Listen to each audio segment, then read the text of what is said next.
사도행전 19장 8절에서 20절입니다. 바울이 회당에 들어가 석 달 동안 담대히 하나님 나라에 관하여 강론하며 권면하되 어떤 사람들은 마음이 굳어 순종하지 않고 무리 앞에서 이 도를 비방하거늘 바울이 그들을 떠나 제자들을 따로 세우고 두란노 서원에서 날마다 강론하니라. 2해 동안 이같이 하니 아시아에 사는 자는 유대인이나 헬라인이나 다 주의 말씀을 듣더라. 하나님이 바울의 손으로 놀라운 능력을 행하게 하시니 심지어 사람들이 바울의 몸에서 손수건이나 앞치마를 가져다가 병든 사람에게 얹으면 그 병이 떠나고 악귀도 나가더라. 이에 돌아다니며 마수라는 어떤 유대인들이 시험 삼아 악귀 들린 자들에게 주 예수의 이름을 불러 말하되 내가 바울이 전파하는 예수를 의지하여 너에게 명하노라 하더라. 유대 한 제사장 스게와의 7 아들도 이 일을 행하더니 악귀가 대답하여 이르되 내가 예수도 알고 바울도 알거니와 너희는 누구냐 하며 악귀 들린 사람이 그들에게 뛰어올라 눌러 이기니 그들이 상하여 벗은 몸으로 그 집에서 도망하는지라. 에베소에 사는 유대인과 헬라인들이 다 이 일을 알고 두려워하며 주 예수의 이름을 높이고 믿는 사람들이 많이 와서 자복하여 행한 일을 알리며 또 마술을 행하던 많은 사람이 그 책을 모아가지고 와서 모든 사람 앞에서 불사르니 그 책값을 계산한 즉 은 5만이나 되더라. 이와 같이 주의 말씀이 힘이 있어 흥왕하여 세력을 얻으니라. 아멘. 바울의 선교 전략은 비슷한 패턴으로 이루어지는데요. 어느 도시에든지 회당이 있으면 그곳에 가서 구약 성경을 강론하면서 오늘 보면은 하나님 나라의 복음, 하나님 나라에 관하여 강론했다 이렇게 했는데 하나님의 나라를 예수 그리스도께서 성취하시고 가져오시고 하나님 나라를 이루셨기 때문에 주 예수 그리스도의 복음을 전한 것이겠죠. 그렇게 구약 성경을 강론하면서 회당 예배를 통해서 하나님의 복음을 먼저 전합니다. 유대인들에게. 그렇게 데살로니가에서는 3주 동안 회당에서 새 안식일에 복음을 전했다고 그랬는데 에베소 회당에서는 석 달 동안 좀 더 긴 시간, 훨씬 더 긴 시간 동안 회당에서 구약 성경을 강론하면서 하나님의 나라, 예수 그리스도의 복음을 전파한 것이죠. 그랬더니 여기에서도 유대인들이 마음이 굳어져서 이 복음에 순종하지 않고 이 도를 무리 앞에서 비방해서 이제 바울이 그들을 떠나 제자들을 따로 세워서 두란노 서원에서 말씀 사역을 감당했다. 이렇게 기록하고 있습니다. 그러니까 언제나 복음은 먼저는 유대인에게요, 또한 헬라인에게로다. 이렇게 되죠. 바울이 로마서 9장에서 내 마음에 큰 근심과 그치지 않는 고통이 있다. 그게 뭐였어요? 우리의 동족 이스라엘 사람들의 구원을 위해서 내가 저주를 받아서 그리스도에게서 끊어질지라도 우리 동족 이스라엘 사람들의 구원을 바라고 원한다.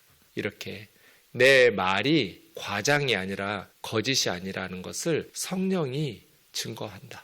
바울에게는 자신의 동족 이스라엘 사람들의 복음에 대한 거부, 구원의 복음을 거절하는 것이 큰 근심거리였고 마음에 그치지 않는 고통거리였다고 고백합니다. 그렇겠죠, 당연히. 누구보다도 어느 지역에 가면 회당에서 하나님을 섬기는 동족 이스라엘 사람들에게 복음을 전하고 그들이 구원받기를 간절히 원했겠죠. 물론 이방인들도 구원받아야죠. 바울은 이방인의 사도로 부르신 자신의 직분을 영광스럽게 여겼어요. 하지만 이방인들만 구원받아서는 안 되잖아요. 유대인들에게. 그래서 바울은 로마서에서 먼저는 유대인에게요. 또한 헬라인에게로다. 이렇게 복음에 대해서 설명하잖아요. 에베소 회당에서도 먼저 유대인들에게 석 달 동안 말씀을 강론하면서 간절히 기도하면서 복음을 전했겠죠. 그런데 유대인들이 마음이 굳어져서 복음에 순종하지 않는 거예요. 그래서 바울은 회당을 떠나서 제자들을 따로 세우고 그 다음에 이제 두란노 서원, 두란노 스콜레라고 하는데요. 스콜레는 학교라는 뜻이거든요. 두란노 학교, 그런 뜻이에요. 두란노라는 사람이 세운 학교 같아요. 사람 이름 같고요. 두란노는. 그래서 두란노라는 철학자 혹은 수사학자가 학교를 열어서 가르치던 그런 학교를 이제 헬라 사본들, 서방 사본들에 보면 오전 11시에서 오후 4시경까지 사용했다, 바울이. 이렇게 하는 내용이 붙어 있어요.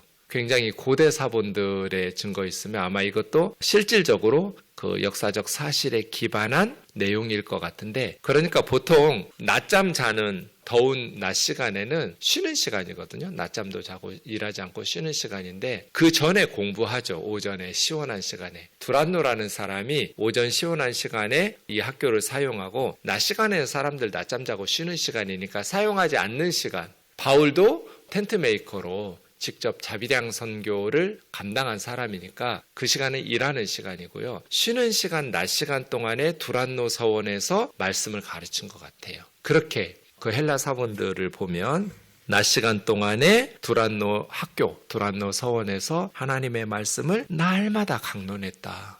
그러니 정말 얼마나 큰 열정을 가지고 말씀 사역을 했는지 알 수 있겠죠. 그렇게 2년 동안, 2해 동안, 그래서 앞에 석 달, 뒤에 2년 3개월 뭐 이런 식으로 되잖아요. 나중에 20장 31절에 보면 에베소에서 3년간 사역했다 이렇게 표현하는데 이스라엘 사람들은 햇수로 1년이 만 3년 아니거든요. 3년이라고 하면 우리처럼 햇수로 3년 해도 3년 이런 식으로 표현하는 거니까 정확한 그 기간은 알 수 없지만 가장 긴 시간 동안이에요. 바울의 선교 활동 중에 한 도시에서 이렇게 길게 말씀 사역을 한 적이 없을 만큼.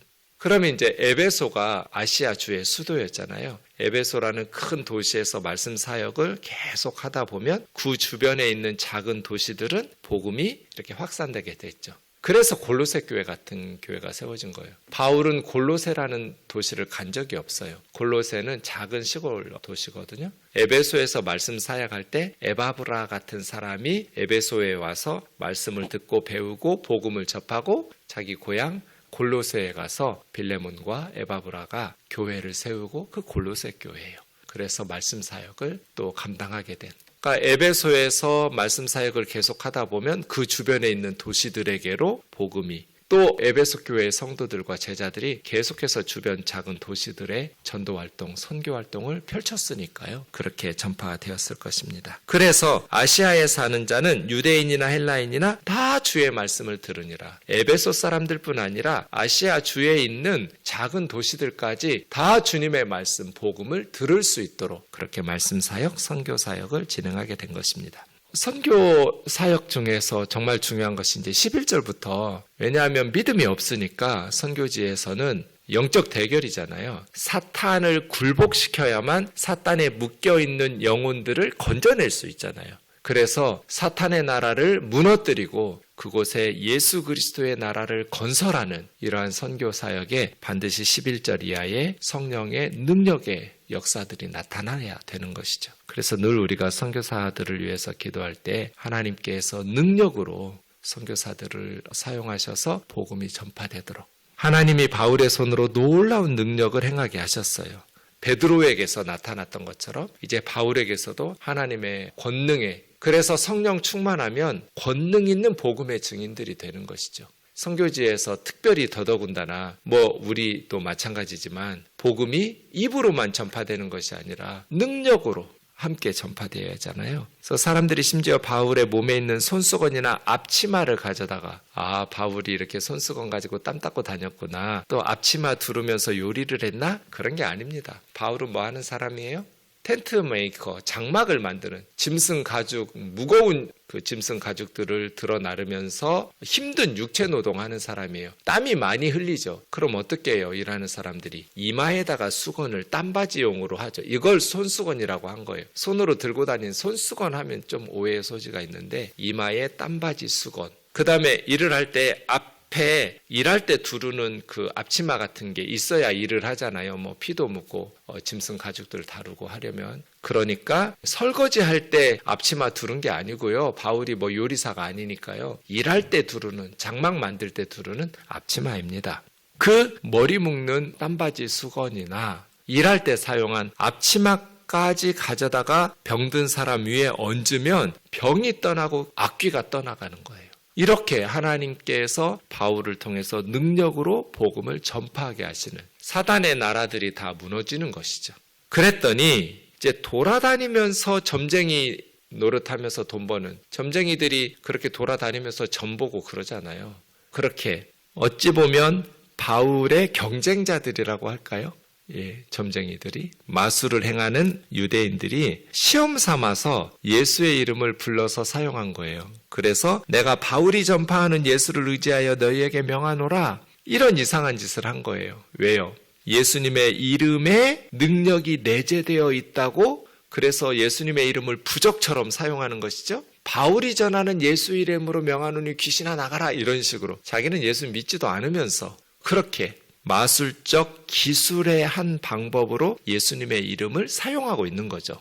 부적처럼. 그 중에 유대의 한 제사장 스게와의 7 아들도 이런 일을 행하였는데, 그렇게 돌아다니면서 귀신 쫓아내주고 돈 벌고 이런 점쟁이처럼 살았는데, 악귀가 내가 예수도 알고 바울도 아는데 너희는 누구냐? 예수님의 이름은 부적처럼 사용해서는 안 되는 것이죠. 귀신들이 아무 생각이 없이 예수 이름만 나오면 분별력도 없이 그냥 굴복해서 떠나가고 그러지 않는다는 거예요. 내가 예수 안다. 바울도 알지. 근데 너희는 누구기에 알지도 못하는 것들이 와서 나한테 나가라고 나를 굴복시켜서 쫓아내려고 해 하면서 오히려 악귀 들린 사람이 그들에게 뛰어올라 그 스게와의 아들들을 눌러서 이기니 그들을 장악해버리니까 벌거벗은 몸으로 그 집에서 도망하는, 이 사건이 에베소 사람들에게 유명한 일화가 되었고 많은 큰 영향을 미친 것 같아요. 스게와의 아들들의 이 예수 이름을 도용하려고 했던 그 사건이. 그래서 유대인과 헬라인들이 다 이 일을 알고 두려워하여, 이 사건을 들으면서 두려워하면서 주 예수의 이름을 높였다 하는 건 찬양했다는 거거든요. 그러니까 예수님의 이름은 나의 목적을 위해서 사용하는 게 아니라 높여 찬송할 이름이죠. 그렇게 이 사건이 더 복음 증거에 예수님을 드러내는 사건이 되었고, 어찌 보면 바울 사역을 회방하는 그러한 점쟁이들, 마술을 행하는 자들이 이제 쓸모없는 무용지물이 돼버린 그러한 사건이 되어서 많은 믿는 사람들이 와서 자복하면서, 마술을 행하던 사람들도, 에베소는 유명한 게 그 마술서를 제작해서 판매하는 거거든요. 그 주변에 우상 숭배하는 모든 사람들에게 부적을 만들어서 팔기도 하고 마술적 기법을 기록한 책을 만들어서 팔기도 하는, 그것으로 유명한 도시가 에베소인데, 그러한 마술서, 책들, 주문서, 부적들 이런 것들을 가져다가 마술을 행하던 많은 사람들이 예수님을 믿으면서도, 믿지 않는 사람들이 그렇게 팔 리는 없고요. 예수님을 믿으면서도 마술서를 가지고 있고 마술을 행하고 점을 쳤다고 보기는 조금 어렵고요. 새롭게 예수님을 믿게 된 초신자들 같아요. 그러니까 신앙심이 깊은 성도들은 이미 그건 이전에 해결됐을 것이고 바울이 용납도 안 했을 거고요. 이제 막 예수님을 믿으려고 하는 초신자들이, 그들이 판매해서 수익으로 삼았던 마술을 행하던 부적이나 책들, 혹은 소유하고 가지고 있던 책들을 다 가지고 와서 불살랐어요. 이제는 더 이상 이것은 쓸모없다. 이것은 그 성도들의 회심이 진정한 회심이었다라는 강력한 증거예요. 그동안 그거 해서 돈 벌었고 그것이 직업이었고 그것이 큰 수익을 남기는 에베소의 중요한 산업이었는데, 은 5만이라고 한 걸 이제 NIV 같으면 5만 드라크마 이렇게 표현하거든요. 은전 1 드라크마는 노동자의 하루 품삯이에요. 그럼 5만 일이면 137년치 노동자 임금이에요. 하루에 그냥 10만 원씩만 일당으로 쳐도 50억이에요. 그러니까 은 5만, 수십억의 돈을 포기하고 예수님을 영접하고 회심하고 믿었다는 증거잖아요. 이 초신자들이, 아직 신앙심이 깊지도 않은 기존 신자들이 아닌 새로운 신자들이 은 5만을 불질러서 다 없앴다는 것은 그들이 예수님을 믿을 때 진심으로 회심하고 믿었다는 거예요. 이러한 역사들이 드러나게 된 것이죠. 이와 같이 주의 말씀이 힘이 있어 흥왕하여 세력을 더하더라.